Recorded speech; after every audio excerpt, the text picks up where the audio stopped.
Okay, we're back on the air. This is part 2 of the exciting conclusion of the HockeyBUzzCast for July 12th, 2017. I don't know what's happening, but Starbucks currently is cursing us. So there you have it. Can't hear you, Mike. You're muted. So it's not Starbucks. It's Google. It's Google. I know. Let's not blame anybody. Starbucks. So for those of you who heard us, maybe we weren't talking about I think the whole Hurricanes thing, which people always complain we never talk about the Carolina Hurricanes. I think we just talked about them off the air, maybe. But I'm thinking that it was on the air. But yeah, I think it was. I think we got it all. And me and Mike went into it too. So I think that's enough Hurricanes for a year. I'm just kidding. I'm just kidding, Hurricanes fans. I'm. That's always Dan's favorite topic. Yeah, no, not at all. As a Harvard Valley fan, Dan's not exactly. I'm sure that everybody wants to hear a lot of Leaf talk, but I just have to mention this. In typical Lou Lamoriello fashion, we're at the practice facility for the Leafs, and they have their scrimmage, and we interview Lou and ask about 7 minutes worth of questions and leave the facility, and there's no big news. I write up my blog and I leave, and sitting at Starbucks, and basically half hour after all the media was there, they announced the signing of their first round pick. So they waited until the media left. It wasn't. He did it beforehand, obviously. Oh, yeah, well, maybe. Maybe he's. Unless he was doing it like psychically from the Starbucks. No. It's not you're saying it's Starbucks, not him. Got it. That's his assault on the lamestream media. There you go. There you go. Okay, Sean Hannity. I was trying. Whoa. Hey, look, we're both Irish, but that's all we have in common. Oh my goodness. Trying to show you guys something. All right, so this is what I wanted to show you. The Devils, who I don't always do great marketing things, but no, I love that. I love this here. So this is the Nico shirt, the I Love to Hockey shirt the Devils are selling, which I think is pretty hip. Is he gonna wear number 2? Yeah. Really, that's an odd number for a forward. Yeah, that's what I was told at least. So that's a cool shirt. They're definitely going this the obviously using the Nico thing here, the Star N1CO shirts. So yeah, I like. I think it's kind of cool for the Devils. I mean, they. I have to say some of the things the Devils do are really creative though. They have done some things over the years that have impressed me. Like moving to Newark. Like besides that one, they should be in Short Hills, but that's another discussion altogether. But yeah, they have a tendency to run some pretty cool events, and and I like what they do. But I thought this was particularly kind of hippish for them. And when I put it out to some of my friends out there, they were all like, "Oh, yeah, I love when I get one of these shirts." So it's kind of rare that you see somebody wanting to order Devils shirts from my area. But so there's a so obviously like you said, Mike, they signed Timothy Liljegren to a 3-year entry-level contract, but also yes, and I've been it's been clarified. His name is pronounced Liljegren. Liljegren. Okay. Liljegren. Okay. There you go. So, but more than that, the other rumor that's out there that's really hot and heavy is that Mark Streit's been offered a contract by the Montreal Canadiens. Mark Streit, 1 year. Remember, Mark Streit had a good amount of time in. He had like a 60-point season there, didn't he? Yes, he had, at one point Streit and was it Markov were killer together. Yes, they were. Yes. They were he can still run a power play. Oh yeah. So, and for $1.5 million, I would bet Mark Streit takes this. I know that Streit had wanted to maybe come back to Philadelphia, which is kind of. You and I love him, so we're not. We both know he can help a team. Yeah, he really can, and a great person, great human being. Yes. Yeah, top-notch person who really cares about young players. Is great to have around the line, locker room. Was very upset with being traded last year by the Flyers. I mean, he did end up winning a Stanley Cup, so I'm sure that made it a lot better. But he was definitely upset because he wanted to stay here and work with the young players. He liked the group that was here. I always respect him because he came to an Islander team that was horrific, and he signed with them as a free agent when no one wanted to come here.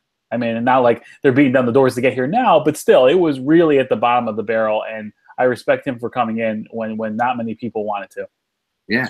Well, ironically, if Streit goes to Montreal, he would basically be going as a cheap option to replace Markov because they don't want to pay Markov $6 million per for 2 years. Right. And Streit based on what he's made his money with the Flyers, and then getting traded from Tampa to Pittsburgh. He's probably in the position of taking $1.5 million, $2 million on a 1-year deal, because he's 38, 39 years old. Yeah, I'm looking that up right now. I think he's 38. Yeah, he's willing to do that. But if he signs there, that all but guarantees Andrei Markov not coming back to Montreal.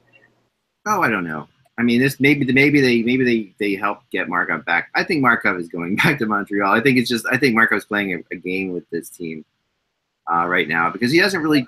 The reason I say that is because Markov hasn't exactly pushed his wares too much to other teams. Talking to other people, they all everybody I talked to, when I asked them, I heard you're interested in Markov. Like Boston, for example, I had a discussion with them about it, and we mentioned the other day, Toronto would make sense to go after Markov. But at the end of the day, all those teams come back saying everybody thinks he's going back to Montreal. This is just one of those things that people have this feeling that he's going back to Montreal. Well, to that point, I asked Lou Lamoriello in the press room today. I said, you've signed Ron Hainsey, you've added a couple Swedish imports. You think Travis Dermott is close to being ready to play in the NHL. Are you satisfied with the defense that you're going to possibly bring in the training camp? And he says, I'm satisfied I think he said, I'm satisfied now. I'll let you know at the end of training camp. So, he didn't answer the question, and that's Lou, and that's very tactical. That is the question.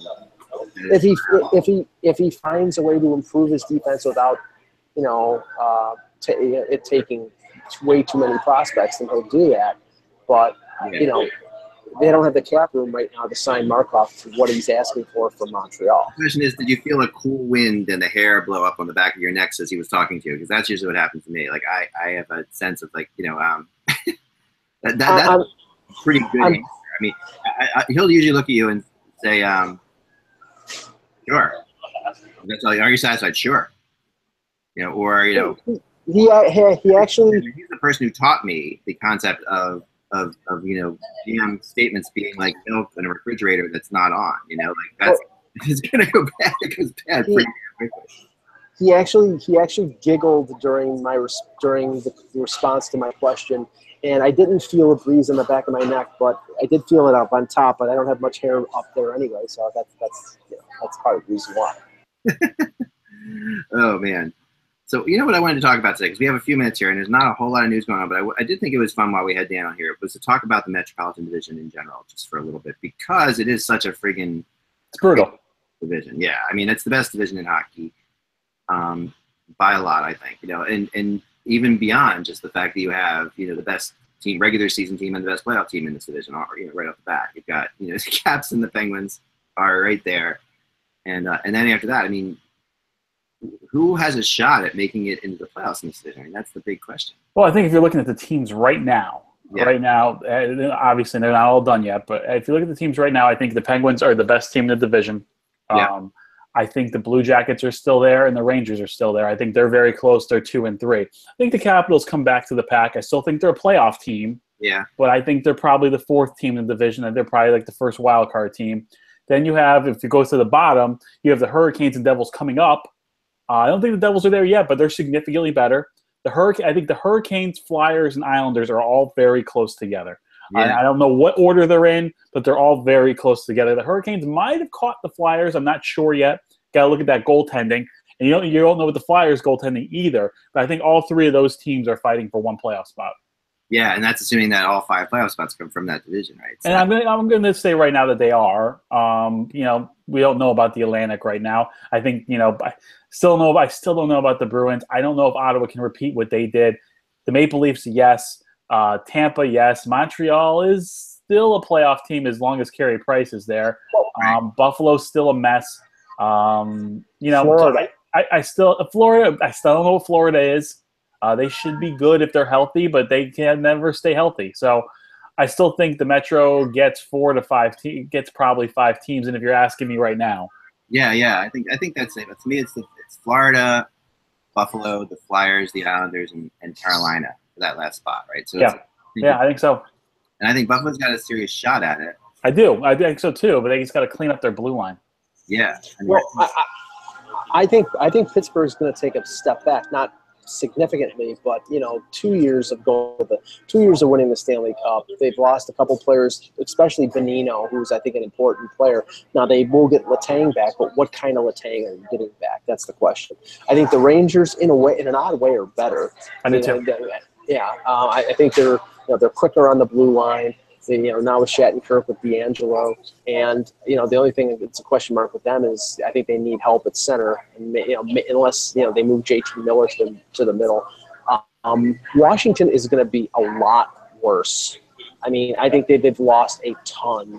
They're going to have to rely on a lot of youngsters who played in Hershey to come up and play better, and that's very possible. But I think it's going to be 4-4. I don't know if it's going to be 5. Ottawa and Boston.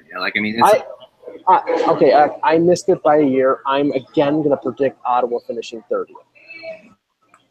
I don't see any reason that you would say that because Ottawa was better than just they were really good last year. They were better than the play. They didn't lose anything. I mean, they lost one player, right? But that's not. I don't know. He's a very important player, Rack. I mean, and Thomas Chabot is a very good young prospect who will step in. But Mark Mathot was the most important player to the most important player on that team, which is Erik Karlsson. And if they can find somebody to fit with him, like he did with Mathot, then everything is fine. But there's no guarantee you're going to do that. Plus, you have a couple youngsters, Chabot and Colin White, who probably joined the team. But everything went right for that team last year. Everything. And I just don't think, that they're that good of an organization. So I think they're going to miss the playoffs. And, I'm joking to say they're going to finish 30th, but I don't think they're a playoff team. I think they're right on the bubble with the other teams there. I still don't know what to expect from Boston. I do not think Detroit's going to be competing for anything. Right now, the only two teams I know in the Atlantic that are going to make the playoffs are Toronto and Tampa. Yeah. Regarding Boston, the one thing that I'm encouraged by is you all of a sudden see this group of youngsters moving in. Forsbacka Karlsson, Anders Bjork, who might make the team, McAvoy on defense. I mean, you got young players moving in. It's not just like Dominic Moore and a bunch of old. Yeah, but Krejci's going to miss 30 games like he always does, and it's great for like 3 years from now. But for now, like there's Buffalo players, there's all these young players at once. The Flyers, that's the issue the Flyers are going to have this year. There's a lot of young players at once. They really are throwing a lot of young players at the same time out there. And yet it depends how good your veteran core is if you're going to make that work. If you're going to still stay in the playoff line. The Flyers have Giroux and Voracek, and they should have a pretty good veteran core from that. But depends on how that goes. In goaltending, what's going to happen? Is Elliott going to be something for them? Is he going to be good? Who knows? But I do. Short answer: no. Yeah, I mean that would be the lot. But putting him. This is a very different kind of division too. It's so hard to say. Like Elliott was really good, I thought, on a St. Louis team that played a lot more similar to the way the Flyers play than the Flames do. The Flames play a lot different kind of hockey. To me, in my opinion, I always look at the way certain goalies play in certain systems. Mm-hmm. And he was good down the stretch with Calgary, but then when they really needed him in the playoffs, he was terrible. So right. I mean, he's a very inconsistent guy. When he's on, he is really good. When he is off, he is horrible. Yep. I mean, Rangers. You always try to look to the top groups. We're basically all saying that 6 teams or so are kind of set. Like we're talking about 4 teams in the East, 2 teams in the West, 4 teams in the Metro, 2 teams in the Atlantic. And the experience will tell you that one of those 6 teams won't make it. Like that's right. What happens every year. Like one of those teams will fall off. Whether it's the Rangers, whether it's Columbus. Columbus. I don't think it's Columbus. I just don't. Well, here's the cautionary tale, and I'm not trying to be negative. I just am.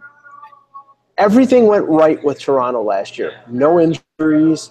Matthews, Marner, Nylander, all over 60 points. Freddie Anderson, everything went well. They've lost a couple players in free agency. They've gained a couple. Marlowe was a big add. Their defense is still not good enough. And if any of these kids who were rookies last year take a step back, which sophomores sometimes do, remember, this team made the playoffs in game 81. it is not guaranteed they're making the playoffs again. So everybody's hoping. Everybody sees the talent and says, "Oh God, they're a lock." Nobody is a lock.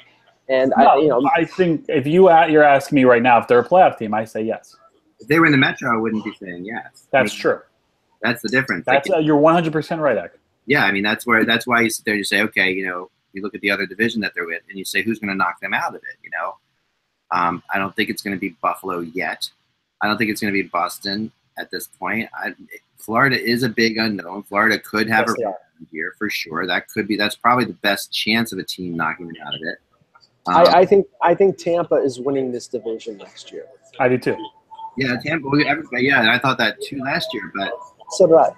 Vasilevsky's first year as a full-blown starter. There's some questions there, but I think they're the best team in that division. Talent-wise, they're the best team. Yeah, they're one of the best teams in hockey. But they didn't make the playoffs last year. That's the crazy thing. No, they were destroyed by injuries. Yeah, they got destroyed by injuries, and they could, again, get destroyed by injuries. But, they have a great coach. They have a great goalie. They have up and down the lineup. They're solid every which way. I mean, but could but like you say, Montreal could fall off. You don't think that they're going to fall off with Carey Price, but I just don't like that team on paper. I just don't like it. No, I mean, they just lost Radulov, and they haven't replaced that scoring, which was huge for them last game. Montreal, and Russ and I will have this argument every time we're both on the show. Russ thinks that Montreal has gotten better on defense. I think they've gotten worse. I think, Markov, Emelin, Beaulieu out, and you've added Alzner. And Sergachev is no longer in the organization. I think, they have enough defensemen, like with guys like Jordy Ben, to plug the holes and be okay. But overall, I don't think their defense is as good, and they lost one of their better scorers in Radulov. I know that they added Drouin, but they need Thomas Buchanan's to find the fountain of youth. They need another center, and I don't know how they're going to get it. I just think that it's puzzling that they took their best prospect, who's arguably top 10 prospect in the league, and traded it for something they didn't need. Yeah. No, you're right. Don't get me wrong. I like Drouin a lot. I do. I really like him. But they needed defensemen and they needed centers, and they didn't get either.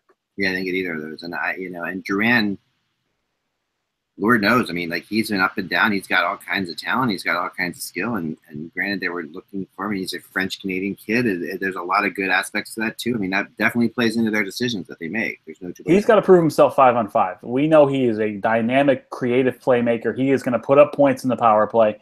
He's got to prove himself at even strength.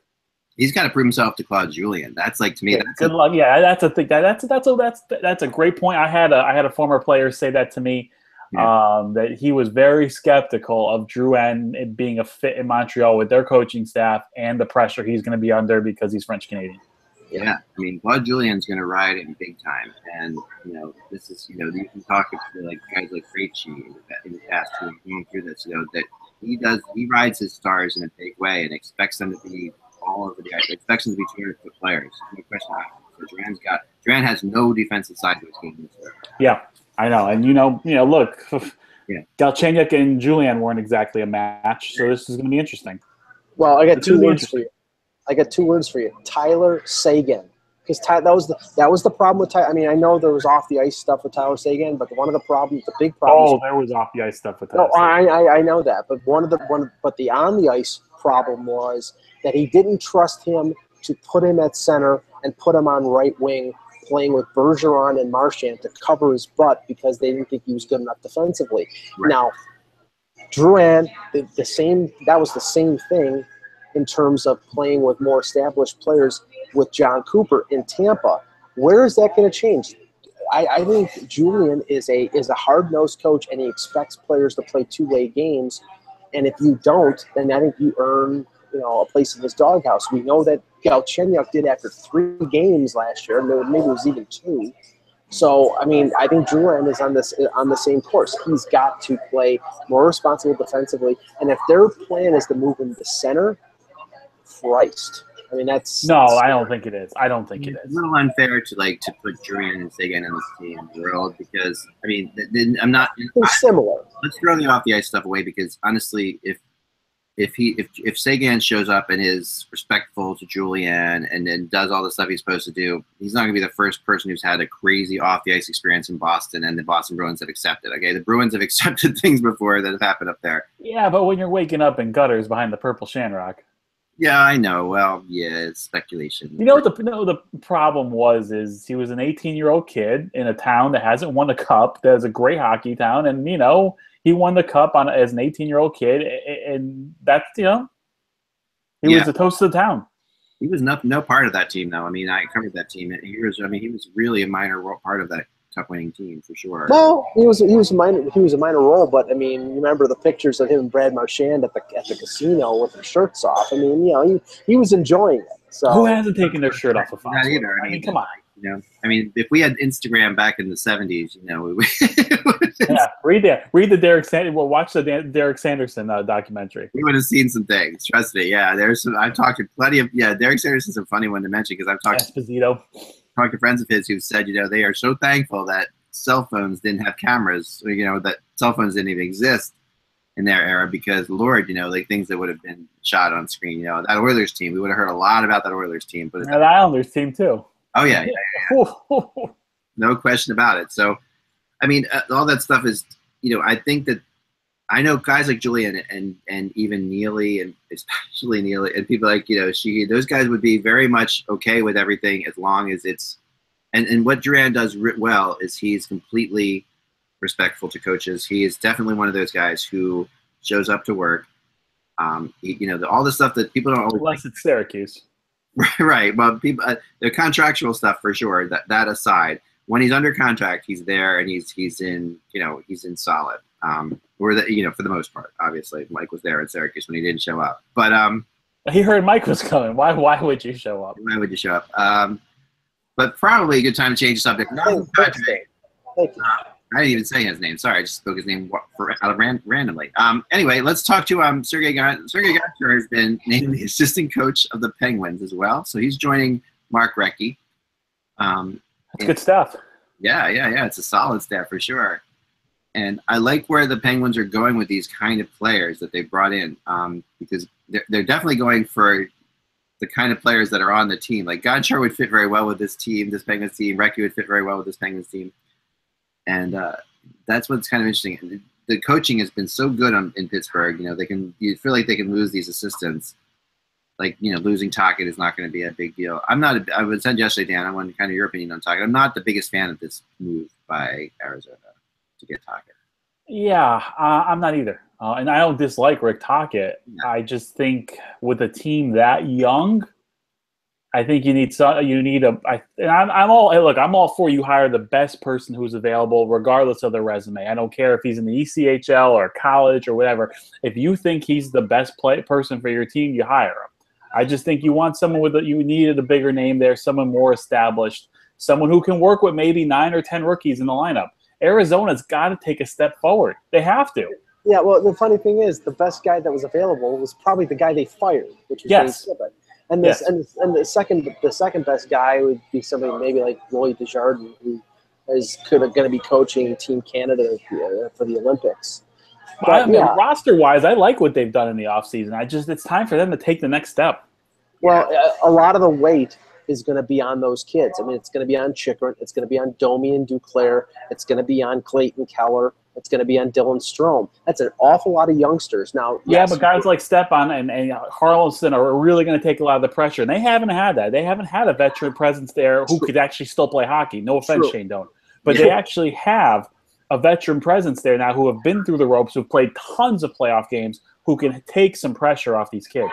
And the roll of the dice right now is Antti Raanta a number one goaltender? Because I think, the funny thing is Mike Smith, with a bad team last year, did have a pretty decent year. He did. So goaltending really wasn't a problem, but they wanted to get the cap relief, and they're paying Raanta, I think, $1 million when they were paying Mike Smith 5.3. So I think Raanta is an affordable dice roll. I think he is a number one goalie. We're going to see right now, but for $1 million and 1 year left, I think it's a reasonable dice roll. Yeah. Finally, the score is reporting that according to Bill Daly, the Blackhawks don't want to put Marian Hossa on LTIR until the season starts. This is a little bit surprising because the Blackhawks are negative right now in cap space. They're apparently, from all indications, they're like $30,000 over going into this year. Hossa does not look likely to play this year. I mean, it seems as if, from all, but they're still not doing it. They're holding out some hope basically for him and hoping that it works out in some way, shape, or form. And that's the hope, and I think that, I'm glad that they're not doing it, but it also will give Chicago some interesting cap space once the whole season starts, because once they actually do this, they could be in the running for some players that are still out there, or perhaps, to pick up a trade. Like I've heard that they have interest in Matt Duchene in Chicago. Like that's. But do they have the prospects to get Matt Duchene? It's a good question. Do they have a young defenseman? Do they have a top? They don't. Yeah, short answer is no. No, they don't have a number one young prospect defenseman who would really fit what, say, Columbus or the Islanders or Nashville or some other team. Apparently, you can make the offer that Sakic wants and still not get him anyways. Right. Absolutely. But this is the thing that's interesting because of this cap situation with Chicago, because Toronto is going through the same thing, and I wrote about it earlier this week about Connor Brown, who's an RFA, and right now the way the cap situation is, the Leafs are like $3.9 million over the cap, but they have 10% over the cap to sign them. And then Cap Friendly came out and said that actually the Leafs don't have enough room to sign Connor Brown. And then James Myrtle of Athletic came out yesterday and said that the Leafs, if they put someone on LTIR during the summer, which they can do, that opens up the cap space. And Lou Lamoriello said that today. He says we have somebody on long-term injury during the summer, which I would assume means Nathan Horton, because he's never going to play again. But that's so there is finagling there that can open up space. And if Chicago wants to do it with Hossa, they can do it. And if they don't want to do it with Hossa and wait till the season, they can do that too. Yep. All right, finally, our buddy Pete Weber has got some honors, and he's a friend of the shows and a great guy, one of my favorite people in all of the sport, honestly. It's had so much fun hanging out, eating dinners with him before the Stanley Cup Finals games, because he would tell you stories like you couldn't believe. Anyway, he's been the Preds. He was originally the Preds play-by-play guy on TV. Now he's on radio. He was named the 2016 Tennessee Sportscaster of the Year by the National Sports Media Association. And then followed that, he was named as an inductee into the Buffalo Broadcasters Association Hall of Fame class of 2017. Buffalo, Mike, which is, remember, people don't realize that, Pete, before he was with the Predators, was a member of the Sabres broadcasting organization. And before that, he's a big friend of the HockeyBUzzCast too. He's been on, I believe, 3 or 4 times. So amazing. He's spent a large time of his career in Buffalo. Was also was with the LA Kings, and actually before that, the Seattle Supersonics, which is kind of funny. Like that's where Pete started his career. But from 1982 to 1998, he was in Buffalo. And he's a member of the Buffalo Bison's Hall of Fame as well. Yeah, so hats off to Pete. If you're watching the show, we honor you too as into the Hockey Buzz Hall of Fame for sure, if we had such a thing. But Pete's absolutely just as classy as guy as you can have. Remember, guys, we'll be back again tomorrow. So remember, without the buzz, it is just hockey. We will talk to you soon. Thanks for watching.